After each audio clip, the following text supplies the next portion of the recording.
Mulai dari ini deh ya. Kenapa bikin Ikat Indonesia?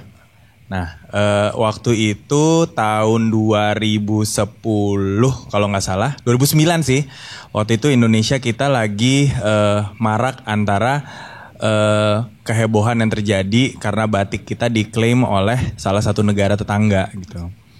Dan saya waktu itu ngelihat ini sebagai satu fenomena di mana sebenarnya batik itu kan udah ada sama kita udah lama banget, tapi kita kadang suka take it for granted gitu ya. Akhirnya jadilah mau di acquisition atau mau di tap sama negara lain gitu. Nah di situ membuka mata saya bahwa saya nggak pengen banget gitu loh. Maksudnya ngelihat generasi muda kita, the next generation cuma bisa generasi yang ngomel-ngomel di Twitter atau di sosial media gitu loh. We have to do something gitu. Jadi waktu itu merupakan salah satu trigger juga untuk saya melihat potensi apa sih yang bisa dikembangkan gitu. Nah di situ juga akan menjadi satu titik juga mungkin kalau teman-teman yang ingin memulai sesuatu adalah apa sih yang orang lain belum bikin gitu. Apa sih yang kira-kira kita bisa kembangin. Karena di Indonesia ini banyak sekali inspirasi, banyak sekali hal-hal yang bisa istilahnya produk-produk yang sangat potensial untuk dikembangkan. Nah di situ saya akhirnya memilih tenun ikat ini menjadi salah satu produk ya untuk di highlight.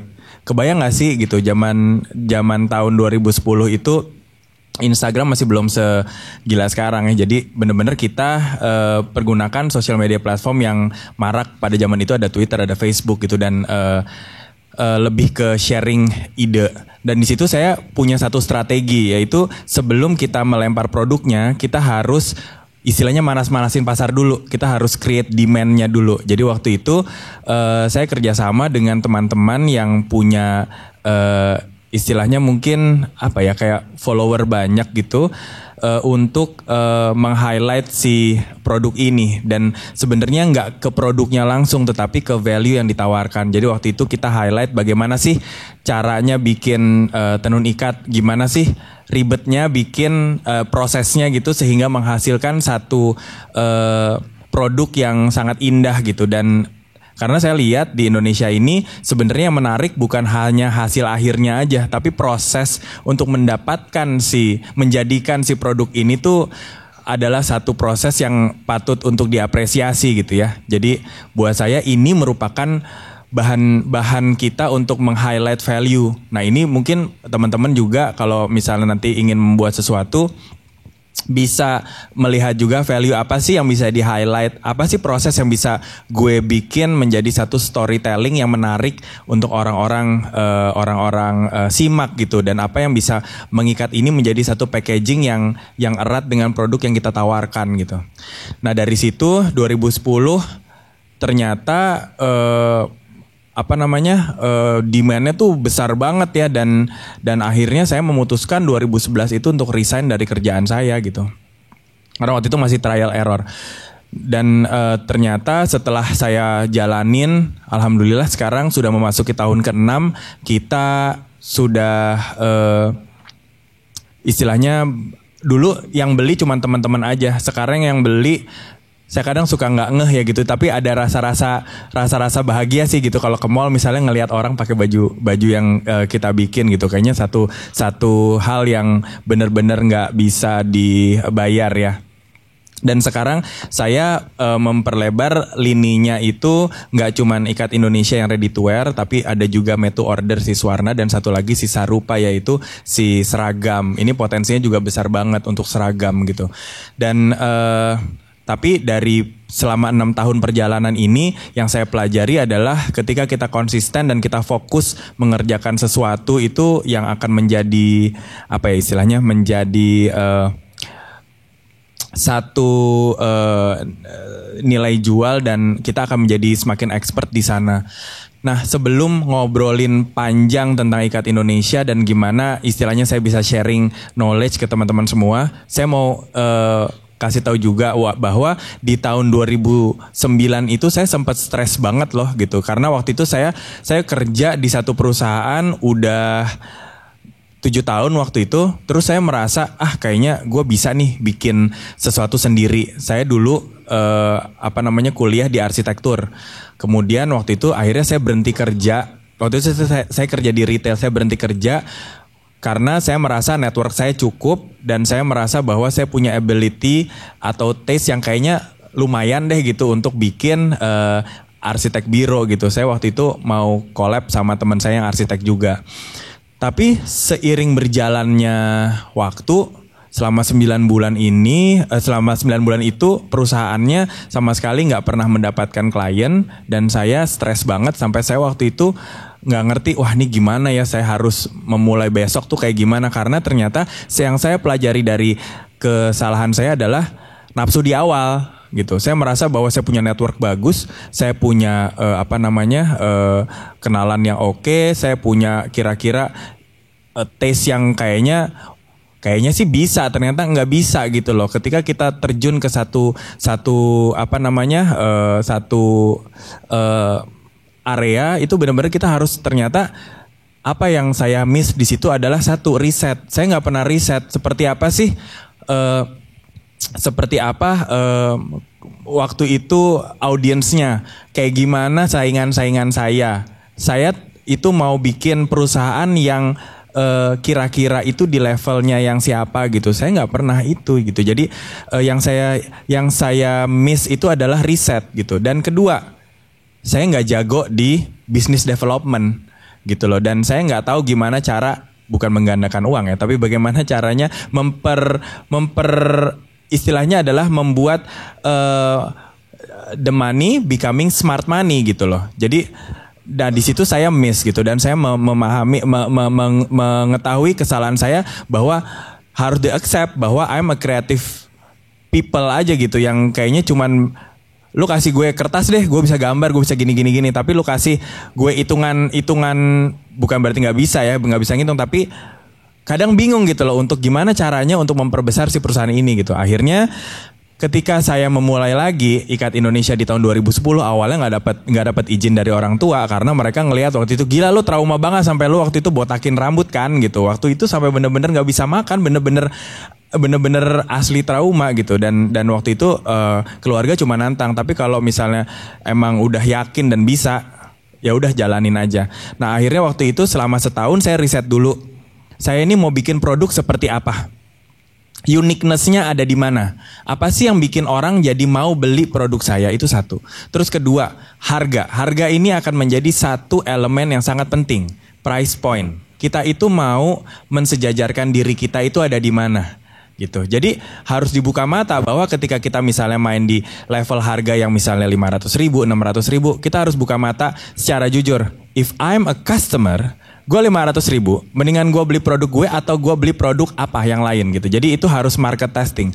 Akhirnya selama setahun saya market testing, saya mengunjungi mall, kira-kira nih kalau calon klien gue punya duit 1 juta gitu. Nah kira-kira dia akan ngabisin itu di mana. Akhirnya kita bikin kayak competitor review, dan kita bikin juga kita mau placing brand kita ada di mana. Nah itu memakan waktu cukup panjang, dan tapi dari situ kita jadi belajar gitu bahwa oh ternyata kalau atasan polos begini gue jual 700.000 kayaknya kurang laku ya. Oh mungkin gue harus turunin harganya atau gimana gitu. Nah itu yang akan menjadi satu pemikiran juga. Nah kemudian keduanya adalah yang penting juga adalah marketing strategy. Marketing strategi kita itu akan kita buat seperti apa? Apa iya bayar influencer atau selebgram yang harganya nggak murah itu membuat produk kita akan menjadi produk yang istilahnya promising gitu untuk ke depan gitu. Bisa iya bisa enggak gitu, dan kita harus lihat juga audience, dan yang keempat adalah audience kita tuh mau targetin segmen mana sih gitu. Kira-kira target audience kita umurnya tuh berapa sih? Cocok gak sih misalnya gue bikin rock mini, ternyata target audience gue 35 atau 30 tahun ke atas gitu kan, nggak akan masuk, dan itu akan menjadi masuk lagi ke riset gitu. Jadi balik lagi ke riset. Nah kemudian mungkin yang kelima adalah setelah marketing mungkin ini ya selling atau point of sales. Point of sales kita akan taruh di mana sih gitu. Kalau iya kita punya dana yang berlebih, iya kita bisa nyewa satu area di mall gitu. Tapi kalau misalnya kita sebagai startup yang baru-baru mulai gitu, kayaknya nggak mungkin banget gitu. Jadi salah satu tempat jualannya ya di spot-spot yang gratis alias di sosial media gitu. Dan bagaimana cara kita menggunakan si sosial media ini menjadi satu marketplace yang menarik misalnya gitu. Nah itu juga harus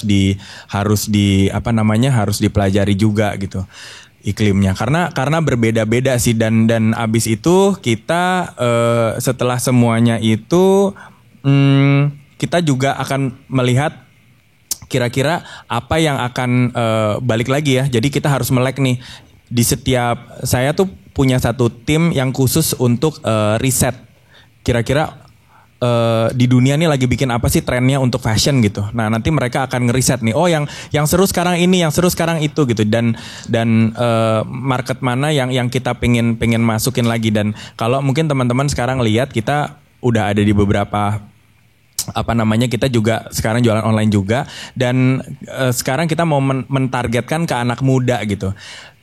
Ketika kita menargetkan atau memperluas, saya soalnya jujur awal-awal tuh kita audiensnya 25-30 tahun ke atas lah gitu. Sekarang kita lebih memperluas lagi. Tetapi ketika kita memperluas, nggak cuman di istilahnya merubah style baju aja, tetapi merubah harga juga gitu, merubah the way of you communicate juga gitu. Jadi ketika kita pengen melakukan satu perubahan itu nggak cuman di produk, tetapi it has to be reflected on the way you're communicating. Bahasanya jadi dirubah, misalnya dulu bahasanya a bit older, sekarang mungkin lebih yang gue elo gitu misalnya, untuk pembahasaannya kayak gitu sih. Jadi sangat menarik dan untuk keadaan sekarang ini ya agak susah-susah gampang karena saingan kan banyak banget. Tetapi ketika kita punya visi yang jelas, kita udah tahu kita mau jualan ke siapa, DNA kita juga udah pasti gitu, ya insya Allah akan menjadi satu modal yang baik untuk kita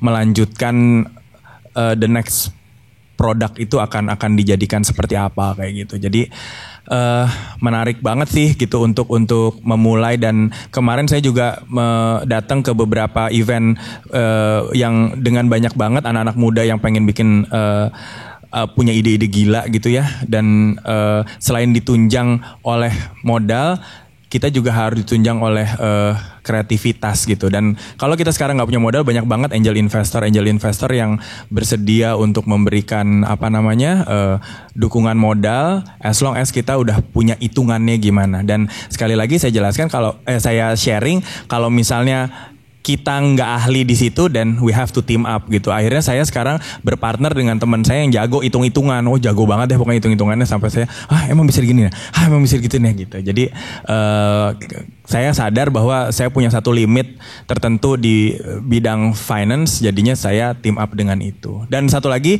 adalah human resource itu juga penting. Ketika kita milih tim untuk kerjasama dengan kita, apakah itu staff admin aja atau apa, itu benar-benar they will add value to the company gitu loh, kayak gitu sih. Jadi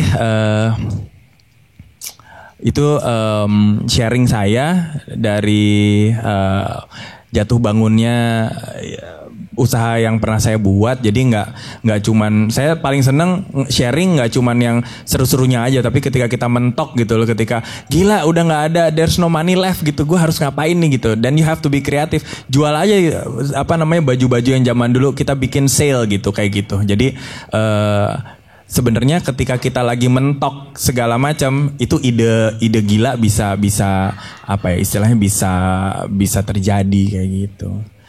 Nanti kalau teman-teman ada yang pengen nanya-nanya lagi, bisa nanya ke sosial media saya, ada di Instagram atau Twitter @didiatmaulana. Nanti saya akan dengan senang hati sharing gitu. Karena kenapa saya senang sharing? Karena saya tahu banget potensi Indonesia dengan anak-anak muda yang seperti kita-kita ini akan gila banget, dan kita punya 250 juta penduduk yang akan bisa menjadi target konsumen kita gitu. Tapi balik lagi adalah you have to be unique, you have to be different from others, sehingga kita akan terus dicari oleh orang lain. Oke.